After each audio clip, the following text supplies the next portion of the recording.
Hello, and welcome to the Empowerography Podcast. This is a platform created for women's voices to be heard and a place to share their stories, journeys, and successes with the world for the purpose of helping other women who might be on similar journeys. We are empowering women one episode at a time. I'm your host, Brad Walsh, so kick back, grab one of your favorite beverages, and enjoy the stories.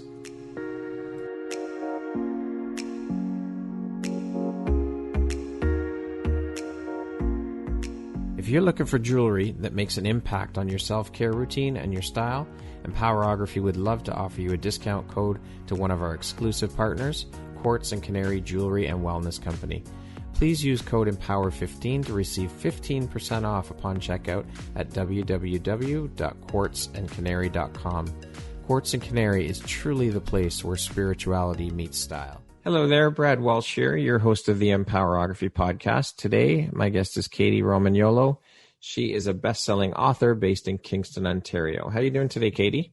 Wonderful. Thank you so much for having me. I'm excited. Oh, the pleasure is all mine. Thank you very much for agreeing to be part of the Empowerography community and be a guest here on the podcast and share a bit about your story and your journey with us today. I appreciate that.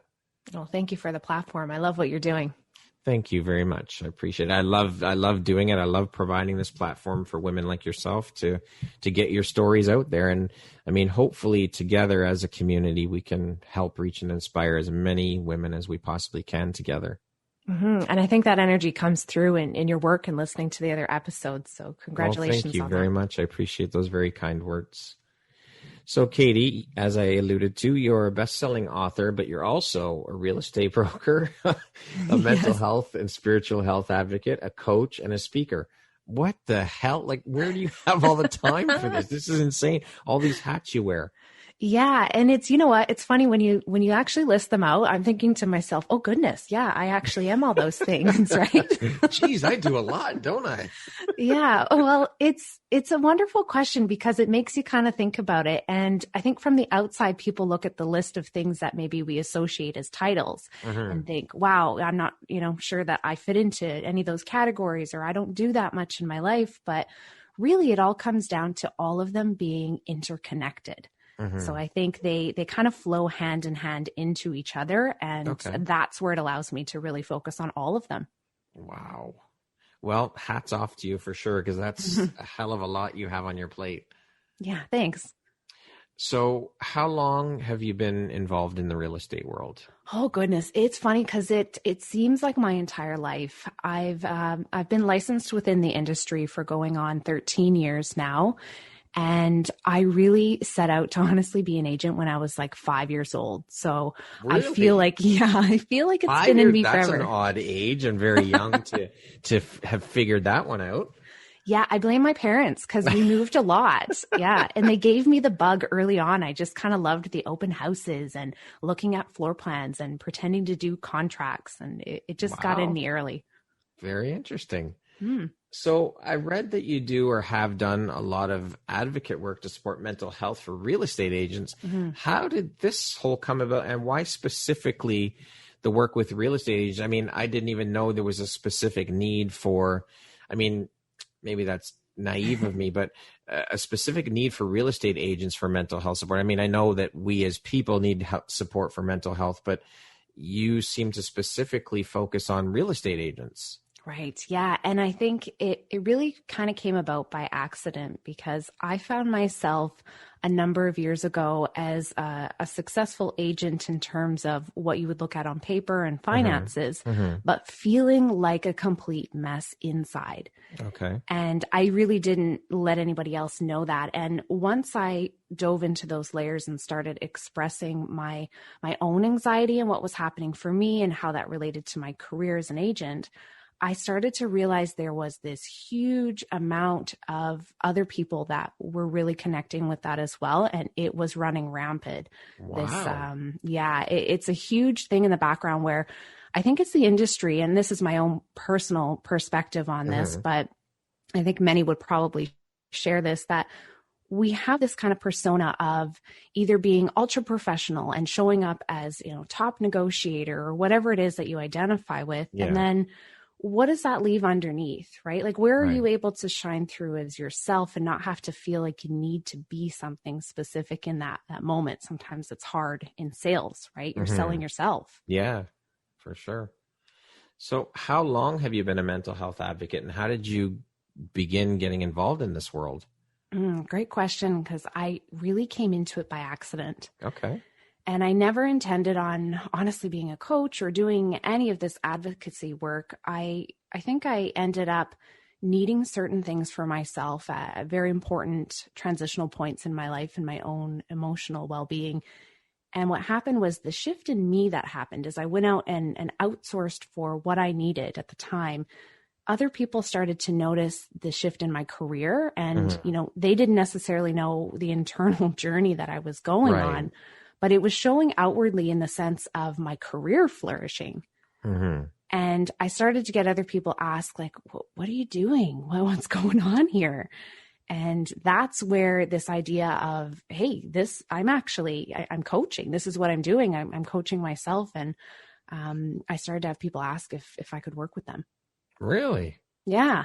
Wow. So completely by accident. So it's more your personal story and your personal journey that you would say, I guess, which is what inspired you to get into mental health advocacy and becoming a coach and all of that.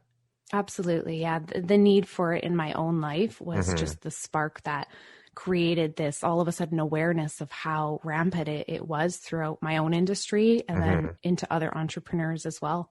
And then it just flowed outward from there, and people took notice, and Kady, I want to work with you.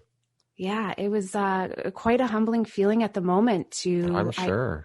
I honestly said no for a good 8 to 10 months. Really? No, I don't do that. I identified so much with being a successful agent. This is what I know and love.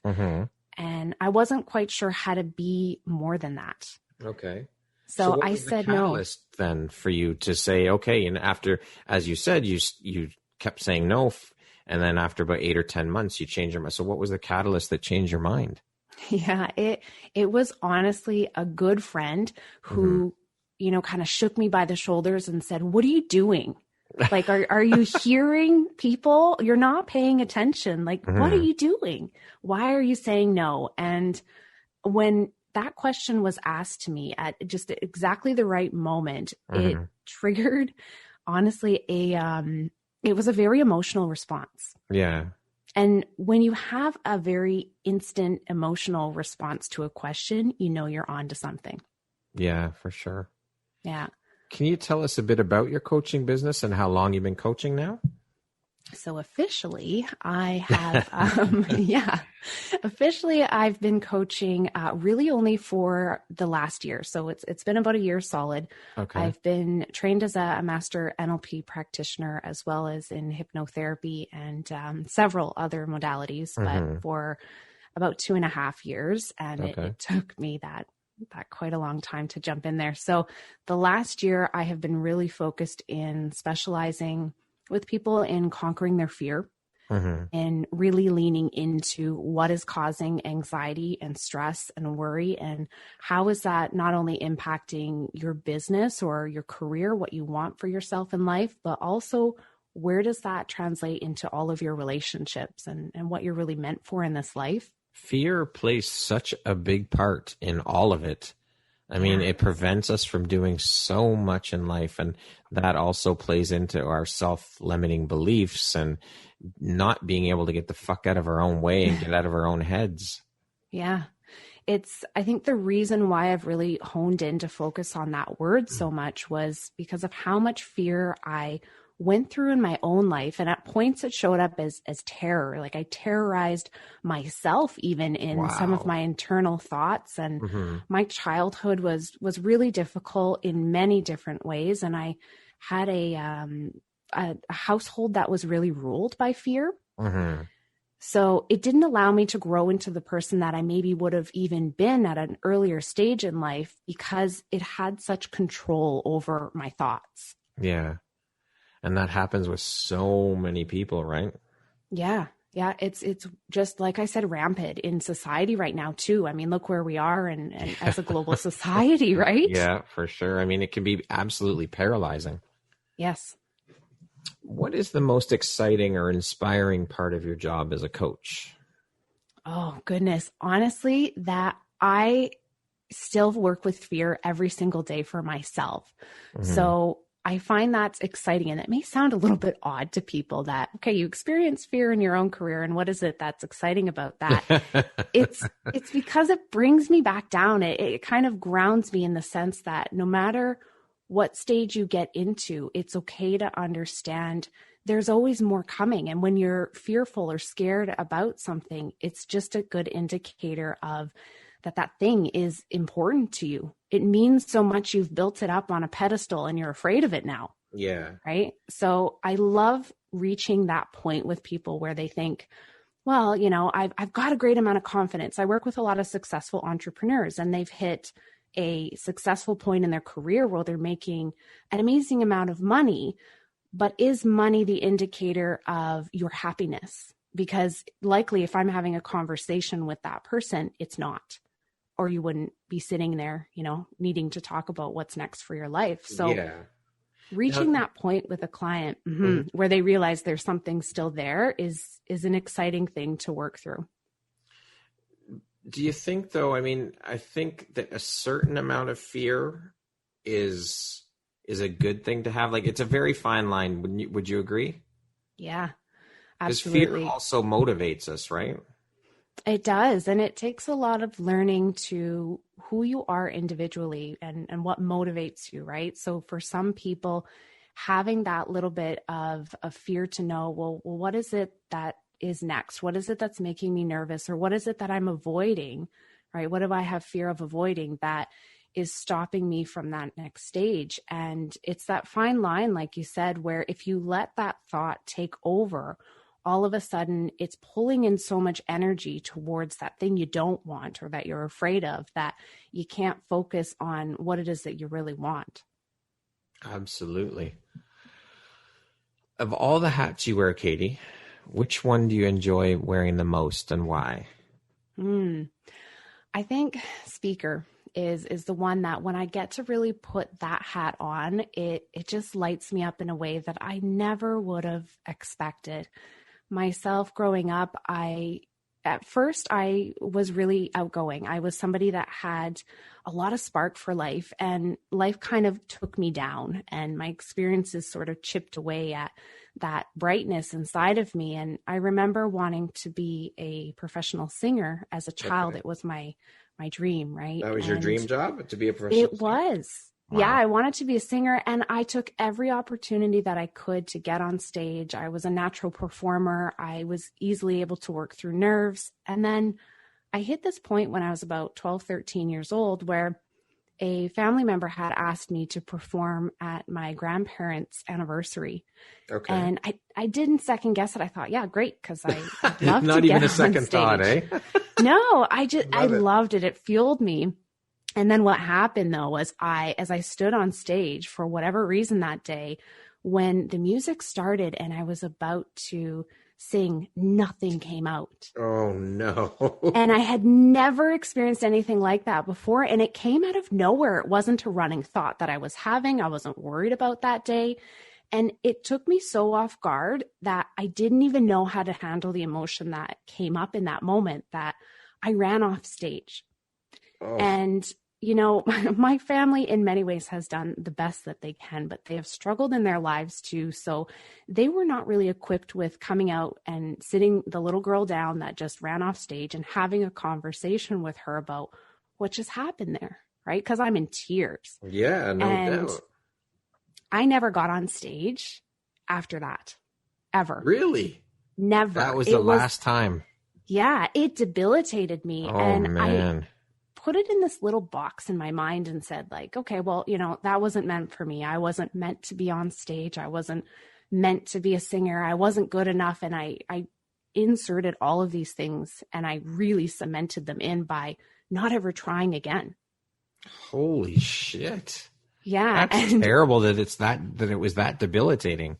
It was in that instant that debilitating. And what I realized later on as an adult, why that moment was such a pivotal point for me and who I saw myself as, was because of disappointment.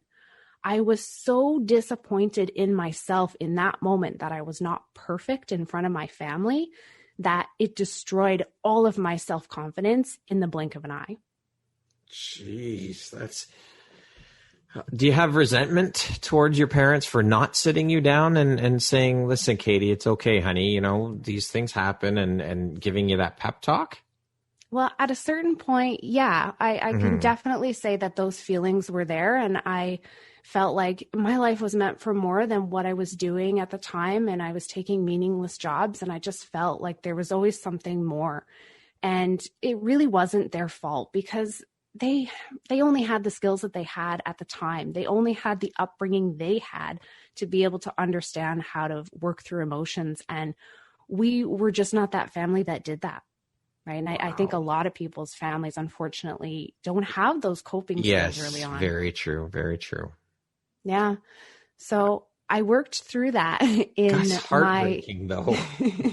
Well, it's funny because it's heartbreaking, but it has a silver lining at the end. Everything in my life has been this moment of hardship, these incredible struggles that have happened. And I could share stories with you all day long that would probably break your heart, but then, you know, create this amazing ability to come through heartbreak and why it's meant for something. And that moment allowed me to understand how much I loved the stage as well. So going back and really doing some work on what were the emotions that were present that day and what did I need to work through allowed me to then take a step a couple of years ago to get back on stage. And I was at it was a friend's celebration party for her career. She had reached a milestone, and we're cleaning up for the evening. We had rented out this wonderful restaurant, and all of a sudden the restaurant started to shift gears and get into whatever their evening was supposed to be. And I noticed they're pulling on all these mics, and I'm like, oh, who's performing? And kind of curious. Well, it ended up being that they were setting up for karaoke. Oh, okay. And I'm there. Yeah. So I'm there with a group, a handful of just the most beautiful soul sisters that I'd happened to connect with over the year before. And it was like I'm there with family, but in a different sense. Yeah. Right. Yeah. And they're knowing this journey I've gone through with my voice and with connecting back to who I am and working through those layers of disappointment in myself. And so, of course, what is the thing that they suggest that I do? Get up and perform. Yeah. Come on, Kady, you can do it. Exactly. This is what you do, that you conquer your fear. You work through these steps. This is your jam, Kady. You got this. Exactly. So I stood up and I sang for the very first time after 25 years, maybe. Yeah. And it just, it was not good, like in terms of the quality, right? Like I was not a superstar. I was so incredibly nervous. Yeah. It wasn't about that though. It was about doing it. Yeah, it was about doing it. And I actually had one of my friends take a video of it. And I said, don't let me watch this until I'm ready. Because I need to be ready to watch it at some point, because I need to let go of that need to be perfect. Yeah. Right? Yeah, for sure. And the moment I watched it was amazing. I never felt so proud of myself. Incredible. That's amazing. Good for you, Kady. Thank you. It's that support around you that pushes you, right? For sure. Well, support is key. I mean, a good support system is absolutely 100% key, for sure. In entrepreneurship, in life, in everything. Absolutely. Let's talk a bit about your work as an author. First of all, you released your first book, Home of the Soul, A True Tale of Mystic Encounters That Awakened My Spirit. And you released that on October 31st, right? Yes. This year. Can you talk to us a bit about that book, where the inspiration came from, what it's all about? Yeah. So this book is probably unlike anything you would expect from me.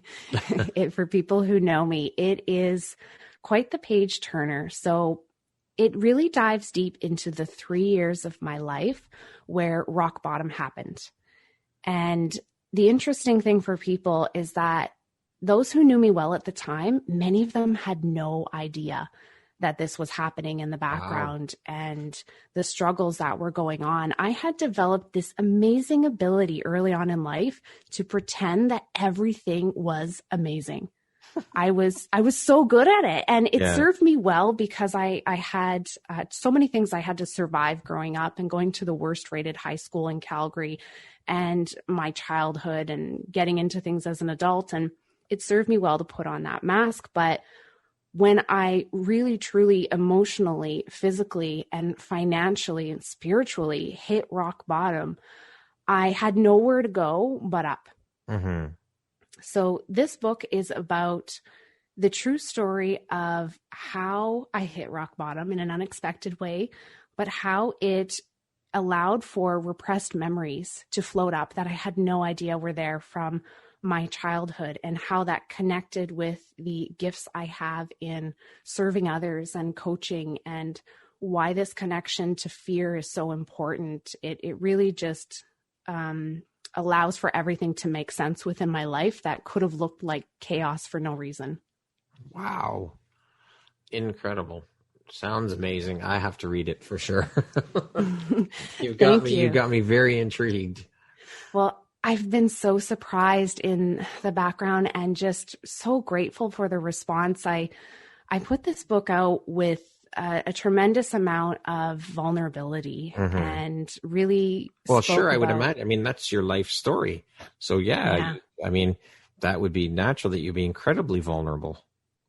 Yeah. And connecting into my spirituality, and really it's a spiritual awakening as well. And growing up in a very religious, structured household, I had to let go of what it was that I felt my family was going to think about what I was writing, because there was a lot of judgment growing up on who you're supposed to be and how that is in God's eyes. And I really wasn't able to develop my own sense of curiosity or belief system without that harsh, heavy hand of, fear, essentially. Yeah. This is how we've said it is.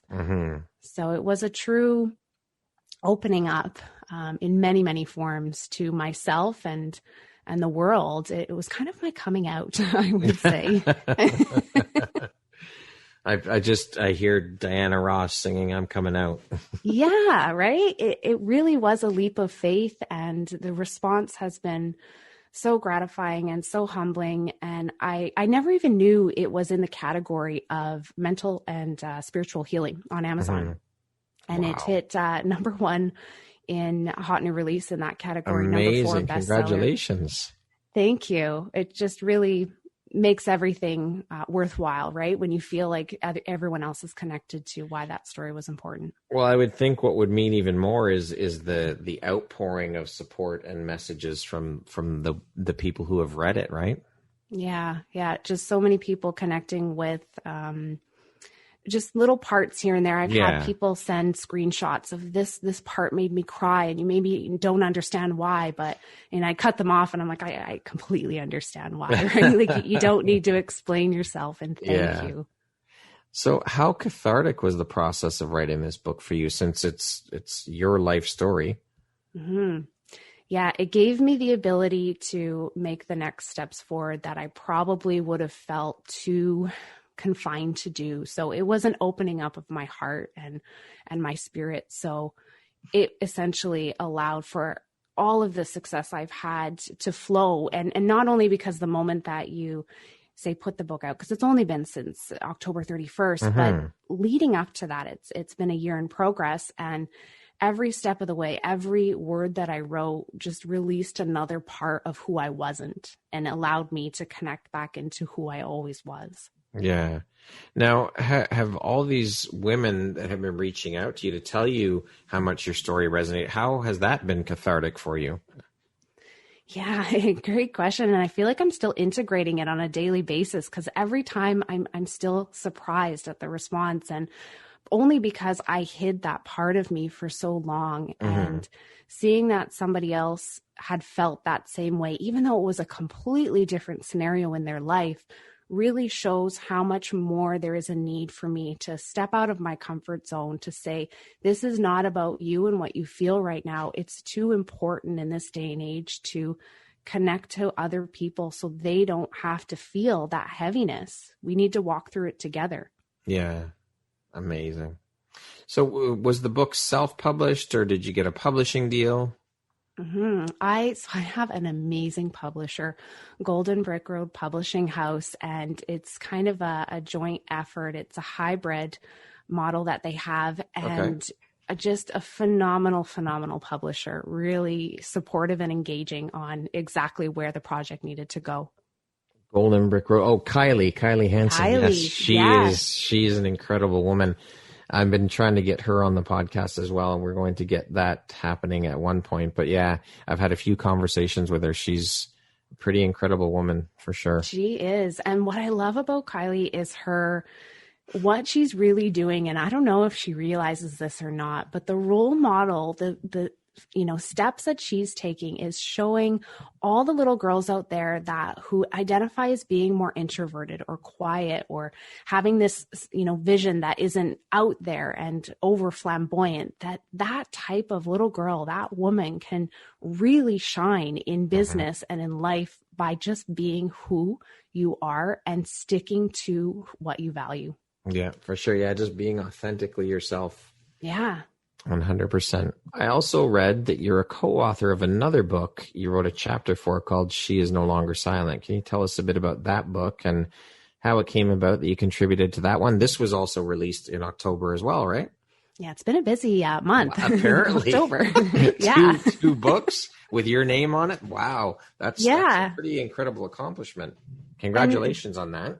Well, thank you.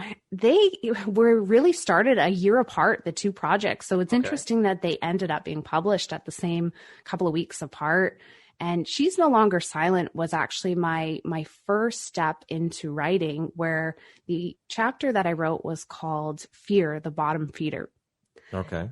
And I signed on to that project in, it might have been, was it 2018 or early 2019? It's been about a year and a half, I think. And so who I am as a person has really evolved since I initially wrote that. And I talk about some of the experiences within my childhood and going to, like I mentioned, one of the worst rated high schools in Calgary, and how that formed a lot of my opinions of myself and my peers, and ultimately my own success in the chosen career, and connecting into why working with real estate agents was so important for me at first as well.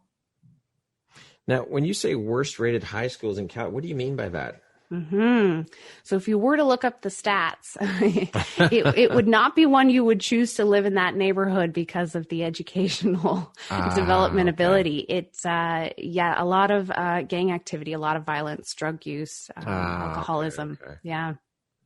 What inspired you to start writing? I mean, is writing fairly new for you?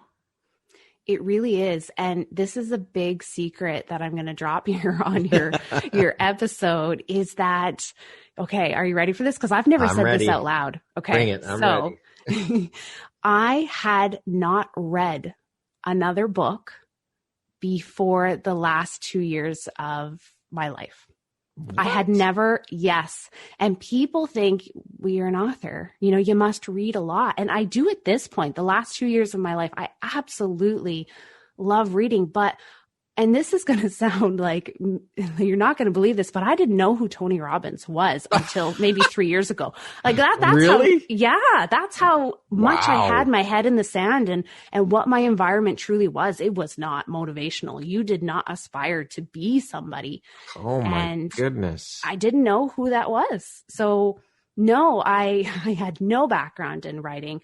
I had no background in reading. I thought when I was writing the book, I thought, oh my goodness, when it went through editing the first time, and like there's several rounds, right? It's really a moving project. Yeah.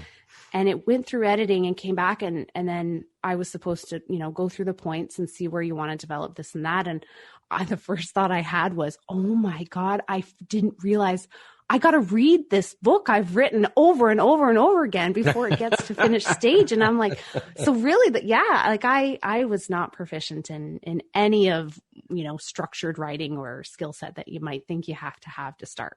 So what made you start writing if you hadn't even read? Like, why? Where did this come from? Yeah. everything is really synchronistic. I've learned to tap into my intuition, and something was really pulling at me. At the end of last year, I signed in with the publisher in, I think it was December of last year. And this story felt within me that I had to write it. I feel like it's my story, but it almost isn't. It's something bigger than that. And that'll make a little more sense as you read through it. I encourage you, if you're listening, to grab a copy, because there's so much in there for you to really make sense of your own experiences. But it allowed for whatever it was that was meant to come through me. I'm not even sure that I was the one who fully wrote this, if that makes sense of, mind, body, and spirit. Someone was channeled. Yeah. I developed a skill set I had no idea that I had. It was just a sort of a natural flow that happened. That's pretty incredible. Wow. Thank you. I'm shocked. I can't. Wow. I don't even know what to say. I'm a big supporter of, if there's something that is calling at you, right? It doesn't matter if you've got experience in it. If there's something you're passionate about, it's there for a reason. And do not let anybody tell you, you don't know how to do that. What's your experience in that? Why would you be good at it? Because that all goes out the window when passion and alignment really connects with where your purpose is supposed to go. And you got to let go of the fact that I don't have any experience in this. It doesn't matter. There's something for you behind the trying. And it may be that it's something you're wonderfully good at. And it may just be that the experience of it led you to the next dot on your map. Very wise words. I love that. What makes you feel inspired or like your best self? Being weird. Yeah. So I hid the parts of me that I thought were weird for quite some time. And that's that, I love meditating. I love moon magic. I, connect into tarot cards. And there's so many things that I get lit up about when it comes to magical and listening to intuition. And I've experienced so many signs and miracles in my own life that, without a doubt, there's no going back to thinking that we've got this reality that you cannot change or shift, or that you're not meant for more. So it's a great attitude to take, though. I mean, so many people, again, this goes back into self-limiting beliefs and stopping ourselves and letting fear control us and not get where we want to go. And you gotta learn to flip that mindset. It's not easy. It takes a lot of work, but then again, therein lies another whole problem where people don't want to do the self-work, or they don't like what's looking back at them in the mirror and they're scared to look inside, right? Yeah. And it really does get easier and easier. That very first moment that I said out loud to a complete stranger, I'm really struggling with anxiety, I let go of 30 years of pain in that moment.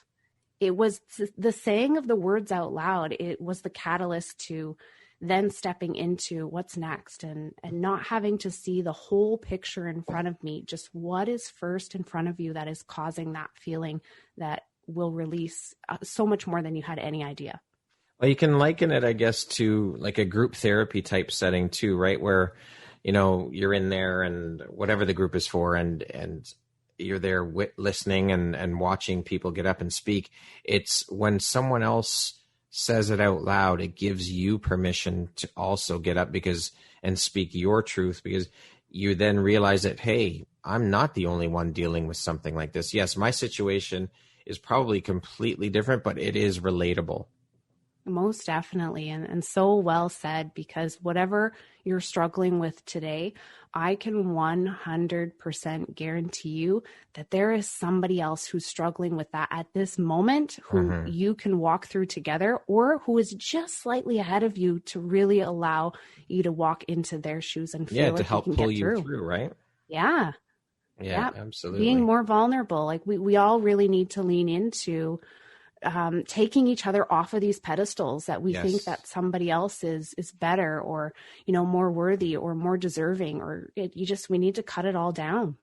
Yeah. I mean, we're all the same when it comes down to it. We're all the exact same. I mean, I had an experience where I did a job shadow at a coroner's office here in Toronto, and I was shadowing the photographer. I was looking into going for the photography job because there was a position opening up. And wow. So I spent the day at the coroner's office and witnessed autopsies. And I watched an autopsy from beginning to end, all the way through. And thinking about that when I got home, it's like, when it all is said and done, no matter what you go through in your life, no matter who you are, no matter what color your skin is, no matter what religious background, we are all the fucking same. We end up in the same damn place, no matter what. Yes. We end up the same way. So why is there all this fucking hatred and all this other shit in the world when we're all the exact same? The only thing that differs is perhaps skin color, or again, our religious backgrounds or our beliefs, but when it's all said and done, we're all the exact same. We all end up in a box. It boggles my mind to think that we let all of this crap in the world affect how we feel about other people or how we look at other people. And it's ridiculous. That was a very, very eye-opening experience. I will never forget that as long as I live. I would have had no idea that job even existed. Yeah. Right? Oh, yeah. It's these moments in life where you can get these big aha moments if you're truly willing to look at where you are and be present in that moment. Mm-hmm. That was definitely one of the biggest eye-opening moments in my life. Wow. That's pretty incredible. Yeah. I don't know. I think we just need to learn to be kind to one another. And that is a whole other ball of wax. I still can't believe that we as human beings can't grasp the concept of being kind to one another. It doesn't cost you anything to do it. Why is this so hard for us to do? I don't understand.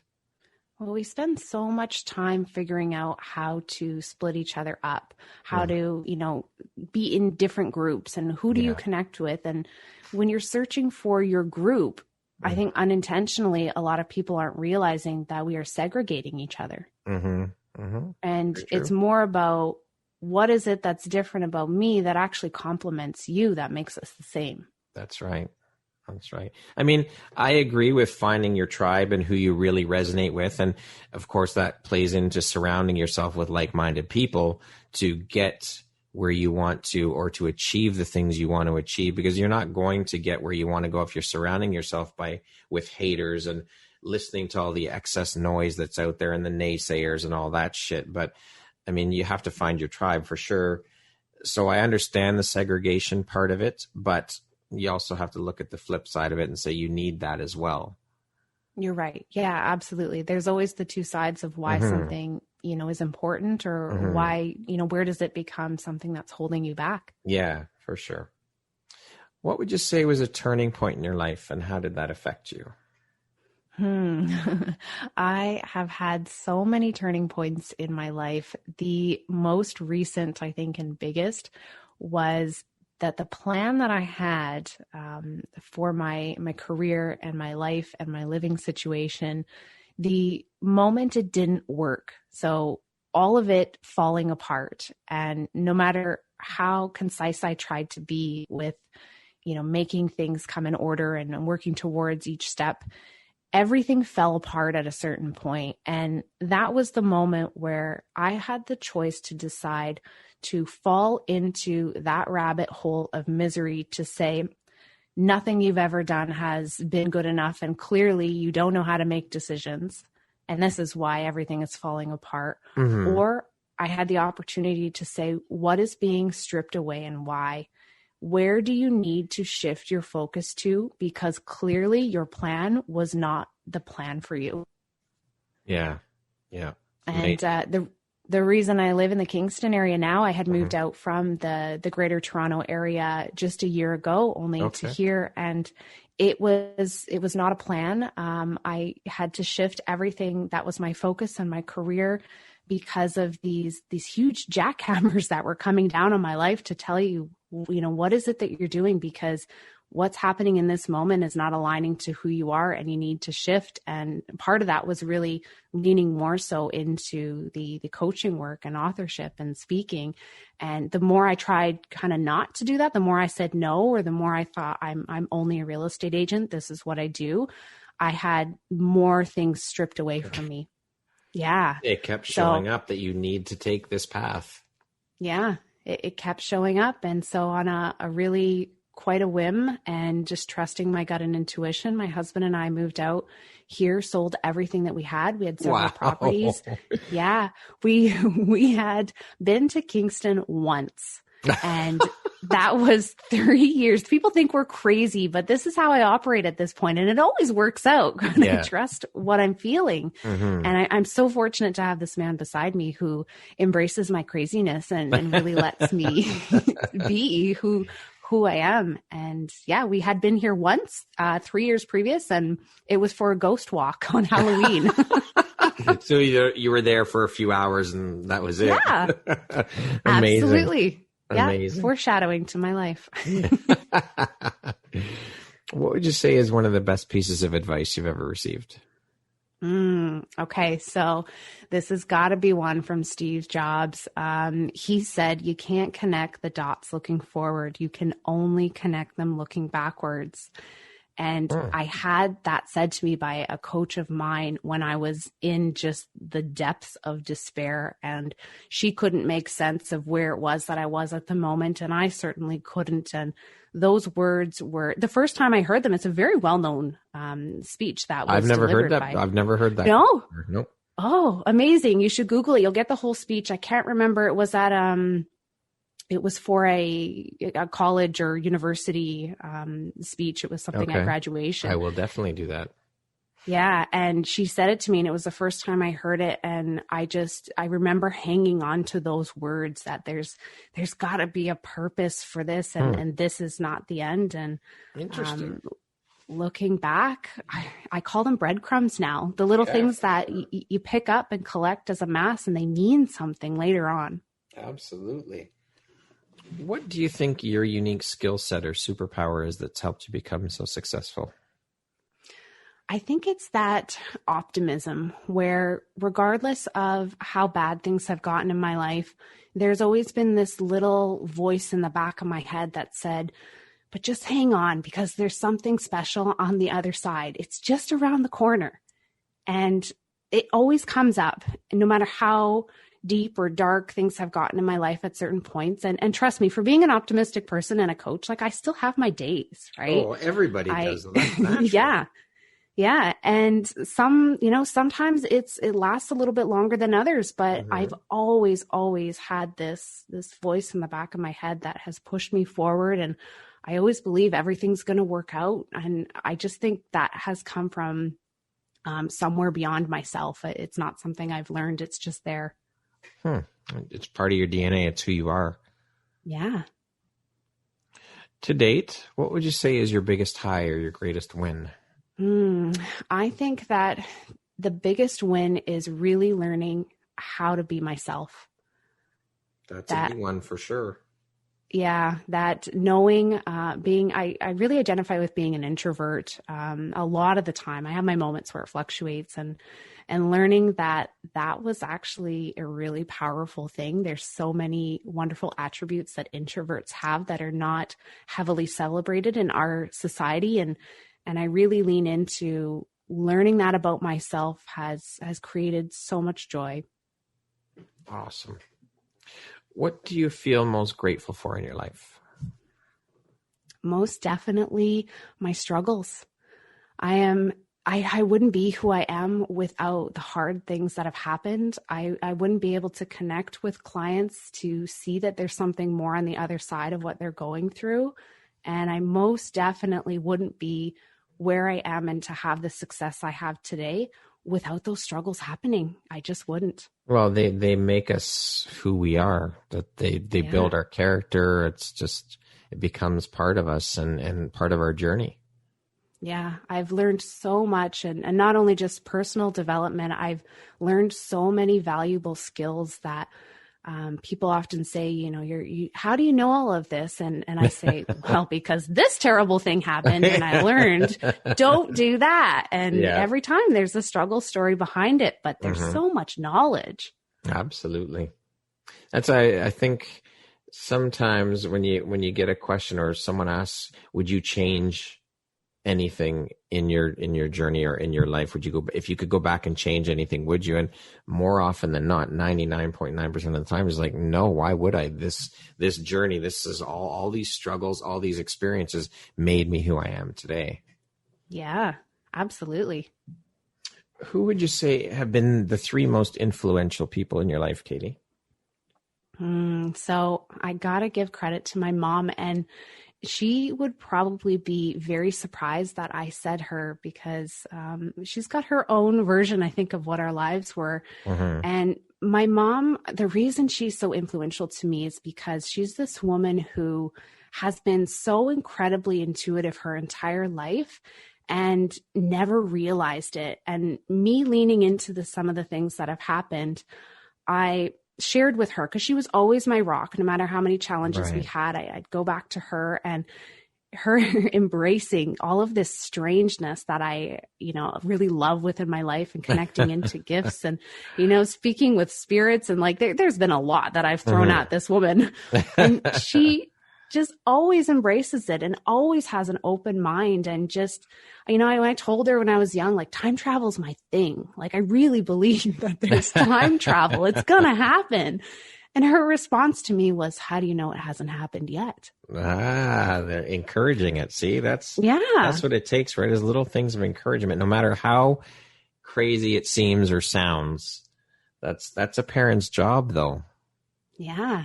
Yeah. So she did a beautiful job, regardless of the struggles we had. I pull from her. And right up there second is my husband, Rob. He, again, would be another one that's surprised, because he's worked through quite a few of his own deep, dark nights of the soul. But we're polar opposites. If you were to sit us down in a room, you would never put us together as a couple. And we were just so different personalities, but that's what's allowed me to be challenged. And he's given me space to be who I am and to have his own opinions, but to never stop me. So he challenges me quite a bit. Yeah. Last, Albert Einstein. I've got to throw him on the list. He's my absolute favorite person in so many ways. There's this split between who this man is, really. And if you dive into the energy side of his brilliance and what he connects with, there's so much there in a spiritual sense. But then he's a scientist, and, he's calculated. And I just love the mix of who he is and what he represents. Very cool. What does the word empowerment mean to you? Empowerment really is about dropping everything that you expect you need to be. So instead of grabbing onto and figuring out who you are or what you need or what's going to make you empowered, let it all go. It's the one thing we need to lift up where we are as a humanity. I love that. How do you define success? What does that word mean to you? Success has been something that's hard for me to actually define, because for a long time, I never associated that with money. And I still don't really think I do. I think it's more about freedom for me, and the freedom to be creative and to physically have freedom to where I am and have that openness within my mind. So success is the ability to feel in any given moment that you're at peace, and that you didn't need anything more in that moment. And it had nothing to do with how successful something was in a monetary sense, or how much praise you got, or, what it was that happened. It was all about, how did it make you feel in that moment? Awesome. What are you most proud of? Myself. It sounds cheesy, but no, not at all. I think that's great. Yeah. Not enough people pat themselves on the back. And there's a fine line, of course, between conceit and all of that and pride. But sorry, go ahead. Thank you. I've never been able to, with how much disappointment I lived with who I thought I was and what I wasn't capable of.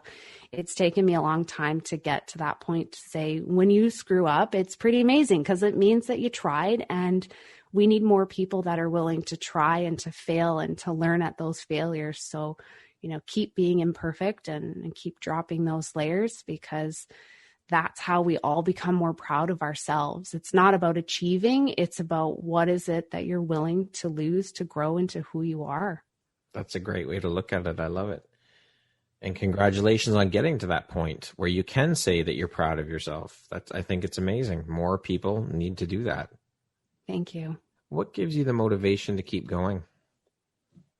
I think it's learning, just learning, knowing that there's always still more. Nothing is ever done. I've never learned enough. I've never reached capacity for what my life can be. And it's pretty exciting to know that who I wake up today and whatever I'm working on doesn't have to be the same tomorrow. I could shift into something completely different if it pulls my heart that way. So it keeps me on my toes, and, freedom probably is really a number one unconscious value for me and my guiding force and who's in the driver's seat. So it allows for me to shift and change. And wouldn't it be amazing if everybody could feel like change was exciting? Yes. Right? See, Because it's again, a big but that fear goes point. back to fear again, right? Yeah. Fear of change, because you get comfortable. You get in that comfort zone and you don't want to move. Yeah. And there is something on the other side of that. I promise you, it's possible to get to a point where change is kind of pretty cool, because you know that there's something that needed to shift if change is showing up. For sure. We need to embrace that more in life, for sure. Yes. How would you describe yourself in one word? Emerging. I like that one. That's good. Yeah, there's still more. What is one of your favorite quotes aside from the Steve Jobs one? Yeah, right. So Albert Einstein, I've got him and several quotes all over my office.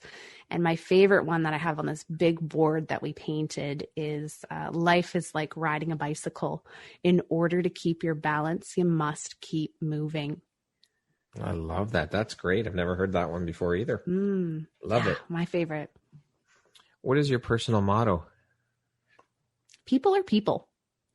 And this relates to the positive and the negative. When you think about someone that maybe has disappointed you, well, I remind myself in those moments, okay, but people are people, right? We're all humans kind of working towards the same thing here, and nobody's perfect. So it just grounds me back in when I remind myself, people are just people.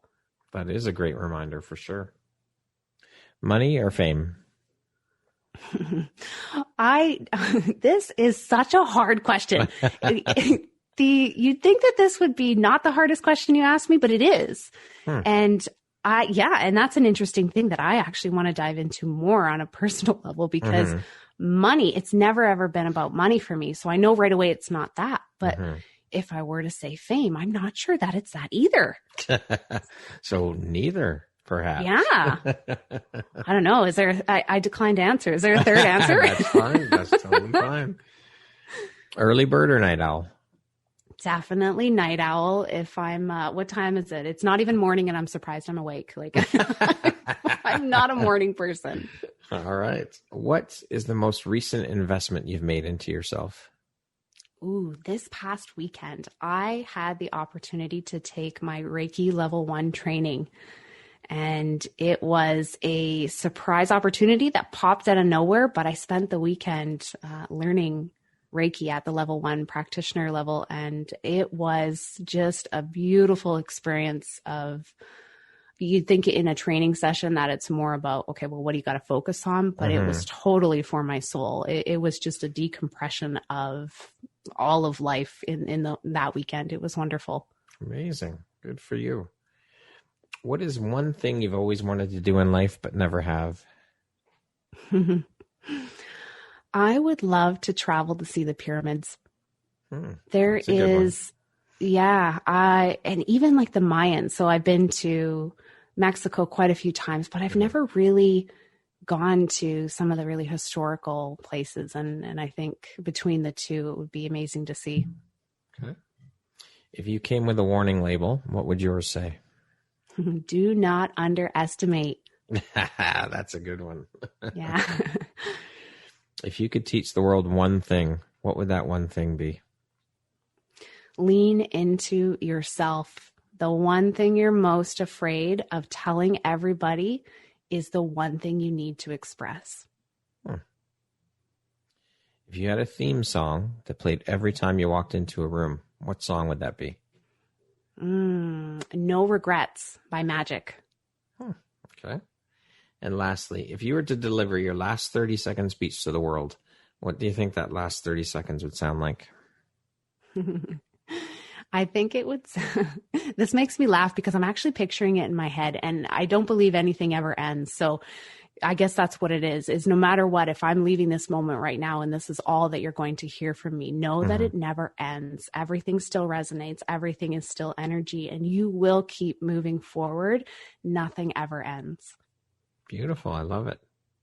Kady, thank you so very much. It was such a pleasure chatting with you. We've had laughs, and it's been a wonderful, wonderful, eye-opening conversation. And I just want you to know that I appreciate you, and I appreciate the fact that you took the time out to be here and be part of the Empowerography community and be a guest on the podcast today and share a bit about your personal story and journey with us today. So thank you. I appreciate you. Oh, thank you so much. I just appreciate you holding the space for so many of these women that I've listened to on your show, and the audience that you're capturing, the energy we're exchanging with them. So thank you for who you are and showing up with that passion and following your gut. Well, thank you. That means a lot to me. And like I said before, I love what I do. I love being able to provide this platform and space for amazing women like yourself to share your journeys and stories. It's an incredible honor to sit with each one of you for the hour and change that I get to. So I appreciate all of you. Thank you. Yes, we feel that right back at you. Thank you. Once again, my name is Brad Walsh, host of your Empowerography podcast. Today, my guest has been Kady Romagnuolo. She is a best-selling author based in Kingston, Ontario. Thank you so much, Kady. I hope you have an amazing rest of the day. Thank you.